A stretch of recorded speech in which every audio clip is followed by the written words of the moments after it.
The Grand Bellamy Hotel glowed like a jewel box on Friday evening. Crystal chandeliers cast warm light across marble floors where Chicago's elite gathered for the annual charity gala. Waiters in crisp uniforms moved silently between tables carrying champagne and hors d'oeuvres. Among them was Grace Bennett. 26 years old with platinum blonde hair pulled back in an elegant bun. She wore the standard uniform of white shirt and red skirt. Her hands were steady as she balanced a tray, though. Her heart was racing. Grace had been working at the Bellamy for 3 years. It was good money, and the tips from events like this helped pay for her night classes at the community college. She wanted to be a nurse, to help people tonight. She would get that chance in a way she never expected. At table 7 sat Alexander Hunt, 38 years old with dark hair and sharp features that belonged on magazine covers. He was the CEO of Hunt Industries, a tech company worth billions. Everyone knew his name. Everyone wanted his attention. Alexander sat alone at his table despite being surrounded by hundreds of people. His date had not arrived yet. He checked his watch for the 3rd time. Victoria was late. Again.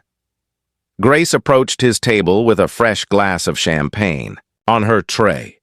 "Your drink, sir," she said quietly. Alexander barely glanced at her. "Thank you," he said absently, scrolling through his phone. Grace set the glass down and was turning to leave when she saw a woman across the room watching Alexander intently. She was elegant in a black dress with dark hair swept up, Victoria Ashford. Alexander's fiancée Grace had seen her photo in the society pages. But something about the way Victoria was watching made Grace's stomach turn. There was no warmth in that gaze, only calculation. Then Grace saw Victoria nod slightly to someone, a waiter Grace had never seen before. He was near the bar handling drinks. Grace had worked enough of these events to know all the regular staff. This man was not one of them. Grace watched as the unfamiliar waiter prepared a drink. She saw him glance toward Victoria, Victoria nod again. Then Grace saw something that made her blood run cold. The waiter pulled a small vial from his pocket, just for a second, quick enough that anyone not watching would miss it. He tilted it over the champagne glass. Grace felt time slow down. She looked at Alexander, still absorbed in his phone, completely unaware. The false waiter was walking toward table 7 now. Grace did not think.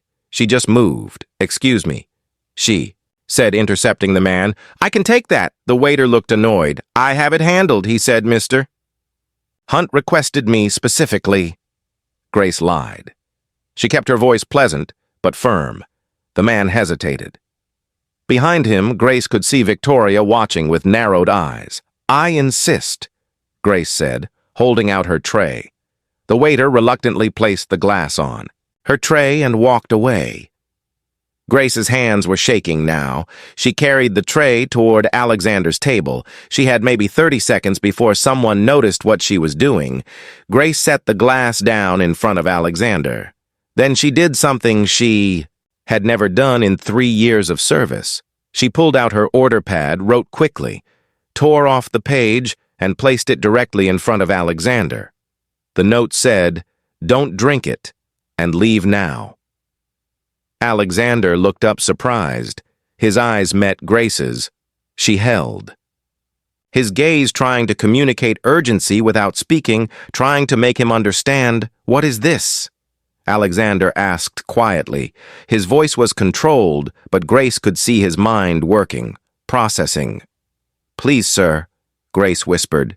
"Trust me." Alexander looked at the champagne glass, then at Grace, then at the note. His expression shifted. Something in her face must have convinced him because he stood smoothly. "I need some air," he said loud enough for nearby tables to hear, then softer to Grace.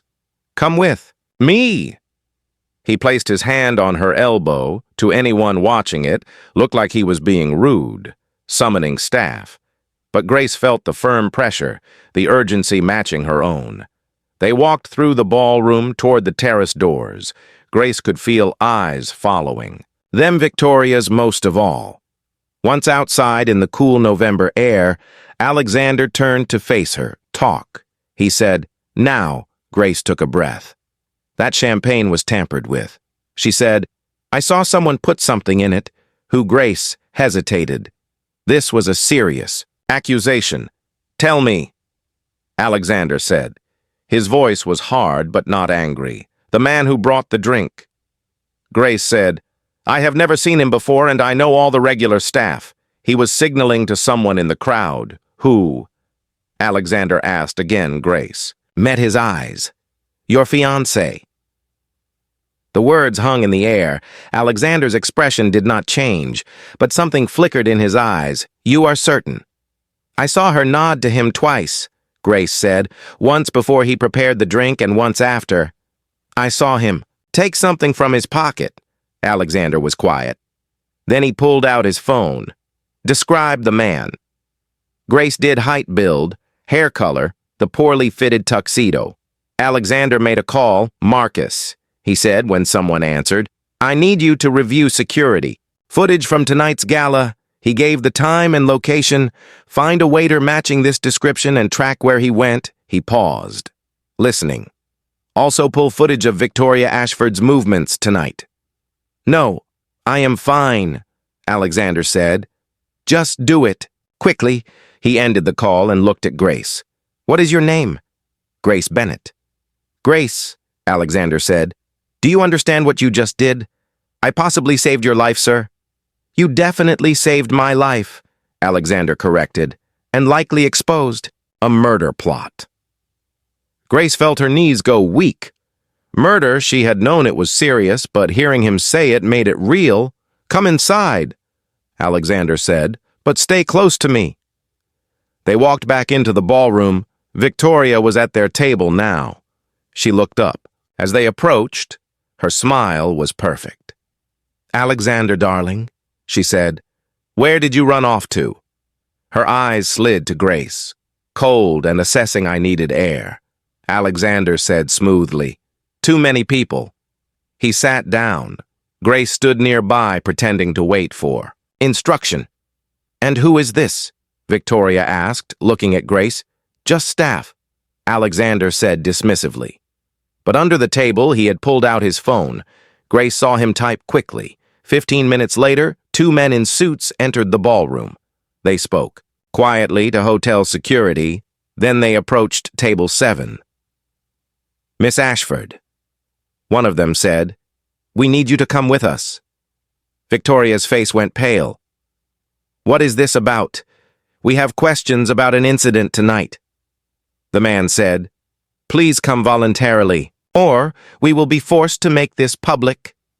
Victoria stood. Her eyes locked on Alexander. "You do not know what you are doing," she said quietly. "I know exactly what I am doing," Alexander replied. "And I know what you tried to do." As security led Victoria away, the ballroom buzzed with whispers. Alexander stood and walked to where Grace waited. "My office," he said. "Tomorrow morning at 9. "Am I in trouble?" Grace asked. "No," Alexander said. "You are getting a reward and possibly a new job." "I do not understand." "You saved my life," Alexander said. "I do not take that lightly." The next morning, Grace arrived at Hunt Industries headquarters. She was shown to the top floor. Alexander's assistant led her to a corner office with floor-to-ceiling windows. Alexander stood. When she entered, "Grace," he said. "Sit, please." Grace sat. "I owe you an explanation."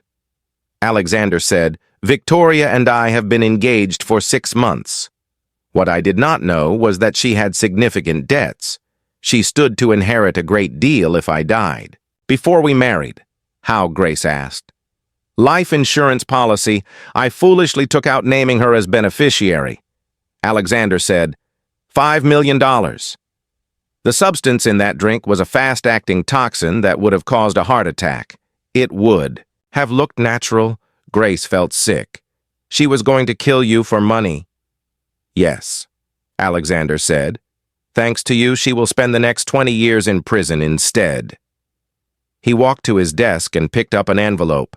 This is a check for $50,000, he said, handing it to Grace. Grace stared at the envelope. I cannot accept this. You can and you will, Alexander said firmly. You saved my life. Also, I understand you are studying to be a nurse. Grace nodded. I am paying for the rest of your education, Alexander said, and when you graduate, Hunt Industries will offer you a position in our company, Health Services.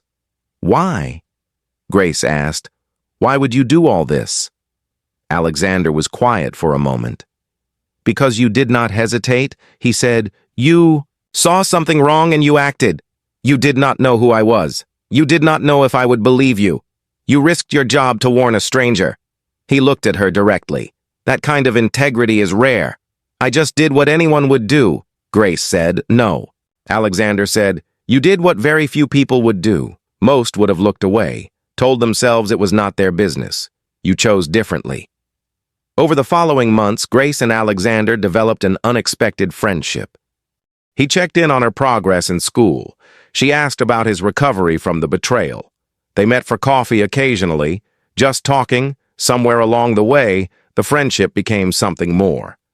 2 years later, Alexander proposed, not with a grand gesture or expensive ring, but with a simple question over breakfast. Will you marry me? Grace looked at the man who had become her best friend, the man who valued her honesty above all else. Yes, she said. At their wedding, Alexander gave a toast. 3 years. Ago, I almost died at a charity gala, he said. A woman I trusted tried to poison me, but another woman risked everything to save me. He looked at Grace. She did not know I would believe her. She did not know I would be grateful. She just knew it was the right thing to do. He raised his glass. To Grace, who taught me that real love is not about what you can gain, but about what you are willing to risk for someone else's well-being. Even a stranger's. Grace stood and kissed her husband. She thought about that night at the Bellamy. How scared she had been. How close Alexander had come to drinking that champagne. How one choice had changed both their lives. Sometimes courage is not about being fearless. It is about acting, despite your fear. Sometimes integrity costs you nothing and gives you everything, and sometimes saving someone else's life saves your own in the process, not from death, but from living without purpose, without connection, without love.